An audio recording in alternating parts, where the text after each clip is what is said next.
Hi everybody, I hope you're all doing really well. Back today to do the Booktube behind the scenes tag. This was created by Robert G, Reader of Books, and is another great tag video about different insights into my Booktube process. Some of the things that maybe I don't talk about often, or that you just don't get to see when you're watching videos. I know a couple of years ago that Shelley Swearingen did a similar book tag, but this has some different questions in it. And for those that are similar, I'm really interested to see how my answers have changed in the interim of 2 years. The first question is, when recording a post, do you read from a prepared script, or do you refer to notes or a broad outline, or do you speak extemporaneously? Personally, I do not understand how anybody has the brain power to speak completely extemporaneously. I just have a very terrible memory. And I feel like if I was trying to do things very off the cuff from the top of my head, I would just forget what I meant to say. And I'd later be either watching or editing the video and thinking, oh God, I didn't say the thing that I wanted to say. The most important thing. I'm very much on the fail to prepare, prepare to fail mantra for life. But I have great admiration for those who can eloquently get through everything that they want to say about a book. For myself, generally, I will be making notes, which I will refer to quite heavily. The only time that I tend to very thoroughly script my videos is when I'm doing in-depth book review videos. And that is because I want to make sure that those videos on individual books are as detailed as possible, have all of my notes, have everything in the right order so it flows very naturally. And so I do find that scripting is very good for that, though I don't do it for every single video because simply for time reasons. Scripting does take a long time, and as I typically like to get 2 or 3 videos up each week, it's just not very practical for me with a full-time job and other extracurriculars that I do aside from doing Booktube. If I could commit to that, then I feel like my videos and especially my wrap-ups would be a lot more thorough and in-depth, but as it is, I do have to restrict it to just doing it for review videos. Question number 2 is, do you edit before you post, deleting hems and haws, misspeaks, mispronunciations,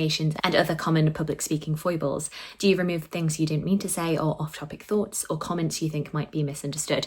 You'll probably know from just watching the clip of me going through this question the answer to that, and that is yes, absolutely, I edit. I am not the most skilled editor, but I think for myself, I am not a very fluent speaker. I often trip over words, I often hem and haw. If I misspeak, I want to correct that. I want things to flow as smoothly as possible. Something that I also noticed that I didn't realise that I did until I started editing my own videos was that sometimes I will make like little clicky sounds before I start speaking. It's just kind of sounds, which I just don't think sound very good. And so I will edit those out because I found them very, very distracting. And also a lot of the time I will pause and think about what I want to say. If I do lose my train of thought, I give myself a moment to reflect. And so I want those moments edited out. Like with the first question, I have a lot of admiration for people who can just sit and who can keep up the patter for a full 30 minutes. I don't know how you do it, but for myself, I just don't find that possible. Do I remove things that I didn't mean to say or off-topic thoughts, comments that you think might be misunderstood? Yes. It's not something that comes up a lot. Generally, I can get through a video without saying something that I'm like, huh, that was kind of wrong. But if it does happen, I will take it out. Sometimes I feel like little off-topic moments can be quite fun, and they definitely show people's personalities. But I do feel like if it's really, truly off-topic, if it's not keeping with the flow of what I'm trying to talk about, then I don't have any issues with just cutting it out. Doesn't happen too often. Sometimes I will keep them in. And yes, in terms of things that might be misunderstood, I would rather take them out than have to spend lots of time in the comment section explaining what I actually meant to say, just because I feel like that's a waste of everybody's time. Question number 3, have you ever edited a post after posting? Have you ever deleted an entire post? Generally not after it goes live. I don't know really how to use the editing software on YouTube. I just know how to use my own. And because I normally tend to schedule things a little bit ahead of when I mean for them to go live, that gives me an opportunity to watch videos back. And if there is anything that I think is really bad, an editing fumble that I made, then I will take it down and edit it. Sometimes if it's just a little thing, like I didn't clip out a moment of me misspeaking and then going back into the swing of the sentence, sometimes I'll think, fine, just leave that in. Though I am somebody who does watch my videos back, and it will irk me when I notice little foibles in my editing. But if it's major, then yes, I will delete and re-upload, and usually nobody will notice because it hasn't gone live yet. Question number 4, are there certain topics you avoid, things you regard as too personal or too controversial? Generally, I don't feel like any of the thoughts that I have are particularly controversial to begin with, but generally I feel like the stuff that I avoid talking about are things that I would avoid talking about in real life until I felt comfortable around a person, and because of the fact that obviously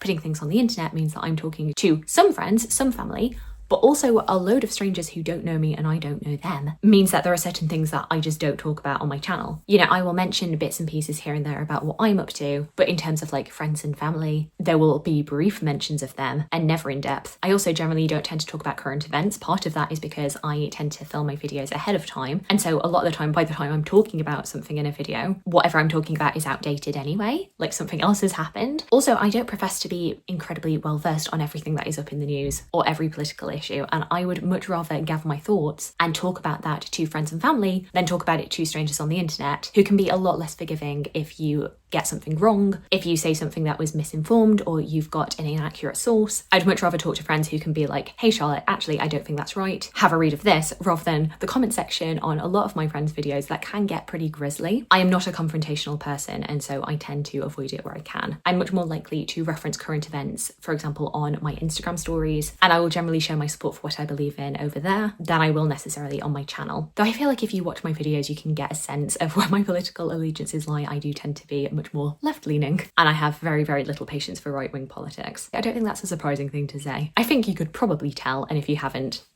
there you go.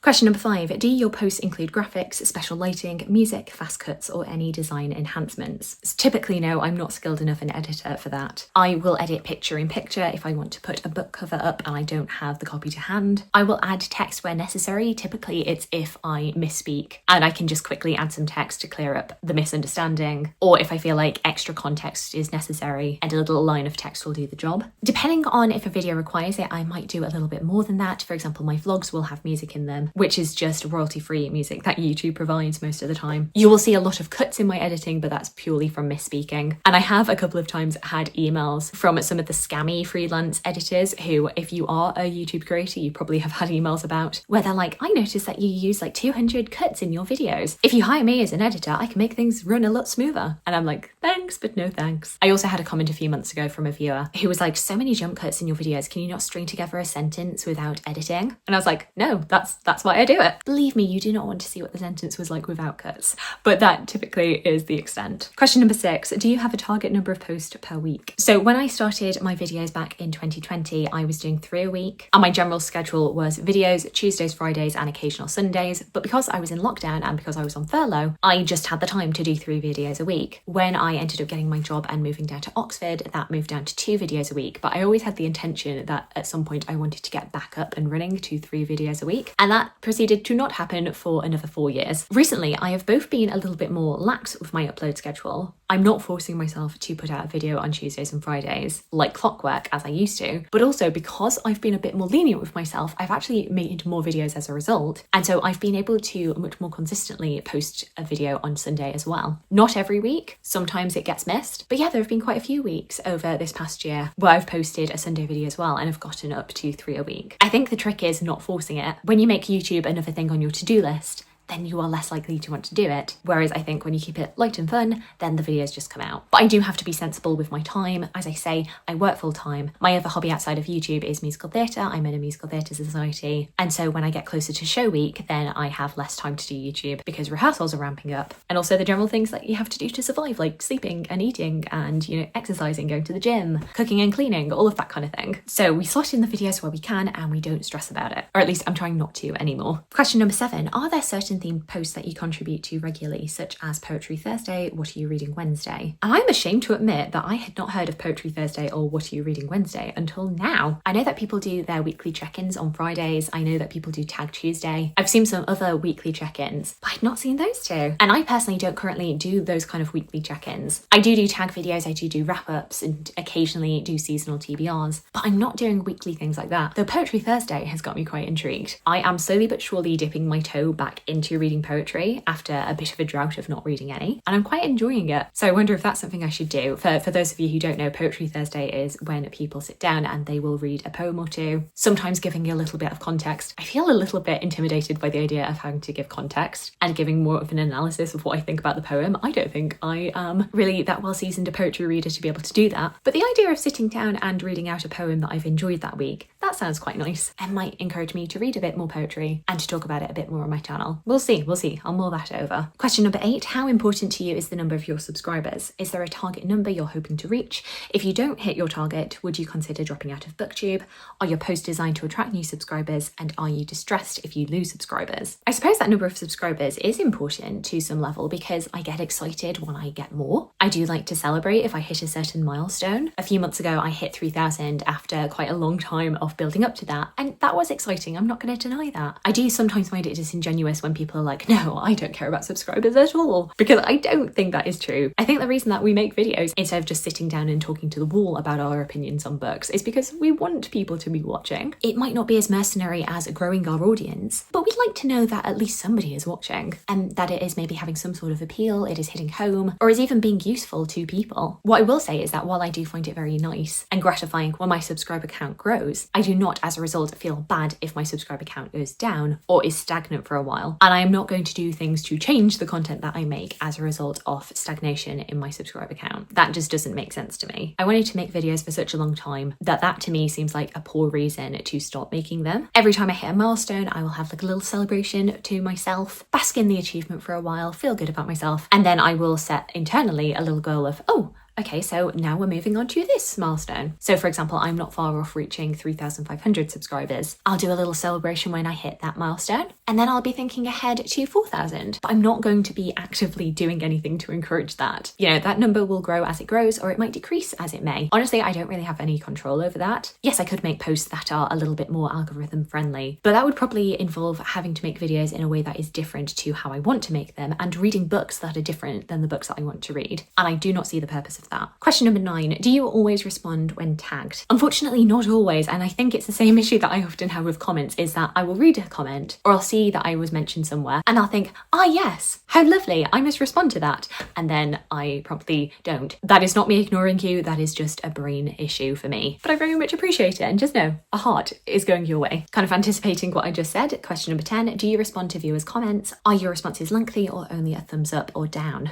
Oh, harsh. I aim to, but as you will see, I'm very, very bad at it. I will see a comment has come in. I will be like, ah yes, I must respond to that. And then apparently my brain will just be like, la la la la la la. A lot of the time I will end up bulk replying to comments in one go. So if you do get a response from me 2 months after the fact, I'm very sorry, that was not deliberate. It was not intentional. I was not trying to ignore you. It is just part of my organization system that has failed. Question number 11, have you ever blocked anyone from viewing or commenting on your posts? My general rule is that I will not delete comments unless I think that they are actually harmful or malicious. If someone wants to say that I'm wrong about something, that I should have done this and not that something to do with my editing was bad, or that my opinion on a book was bad, then that is absolutely fine. I will keep that comment there. I might not necessarily respond to it because, as I say, I don't like confrontation. Not that I would respond confrontationally, but I never know what somebody else's response is going to be. I sometimes do just find it easier to leave it than say, hey, this is why I don't agree, because sometimes that can aggravate people more. But if somebody is saying something that I think is actively hateful, if it is using derogatory language, then in that case, I don't have any issues with deleting it and blocking that user because that's just not on. Thankfully, that is not something that I've had to do very often. The most that I will typically ever do with comments that are more negative is I will post them to my Booktuber group chat, just kind of like, yeah, hello to this guy. But my friends who are in that group chat know that I'm not going to respond to them. I just need an outlet to be like, what's going on here? Maybe get a little bit of support from my Booktube friends that, yeah, that was a bit of a weird comment that person made, but then I will promptly move on and I will not interact with it further than that. Question number 12 is to tag some Booktube friends. I will have a look when I'm editing this as to who has and who hasn't done this video yet, and I will tag people in the description box. But there we go, that was another lovely little tag. Thank you very much to Robert G, reader of books, for these questions. I've been really enjoying watching other people's iteration of this tag, and if you are a booktuber yourself, please do let me know any of your answers. And if you're not, if you are just viewing, then let me know if there's anything that surprised you about my answers, or potentially anything that you want to get further information on. I will, when I get my brain together, be very happy to answer,